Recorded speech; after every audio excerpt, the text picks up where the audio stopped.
So GVH stock analysis Tuesday and onwards. Am I buying? Covering all that in the short 1 minute video, so watch till the end. So especially looking at Globavend Holdings Limited. I'm not a big fan of this. You can see it's consistently just melting. Not that I'm, looking to buy here, or maybe not. Let's see. I mean, just to be upfront, I'm the only guy in the space that's done this for 43,000 videos. Like, no one else has come even close. Over 5 years, documented everything. It's all on my YouTube channel, by the way. You can check it out.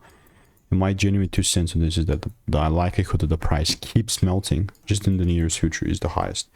So I'm like, can I make money here? Well, yeah, if you want to sell this, go ahead, please. But there's far better opportunities that I mean, ideally, I want to be on the long side. Not that big of a fan of actually selling, but there's definitely money to be made if you want to sell and have some puts. In this case, just my buys here, like not trading this because no rules got met and just did not the environment. But Mr. Sicko, when are you going to be bullish? Well, maybe if there's a big catalyst, or we just start breaking with a full candle close about 14 cents. So if you want to learn to get those 5 to 8K months, absolutely risk free. Click the first link in the description. Tell 100 people that already tried it.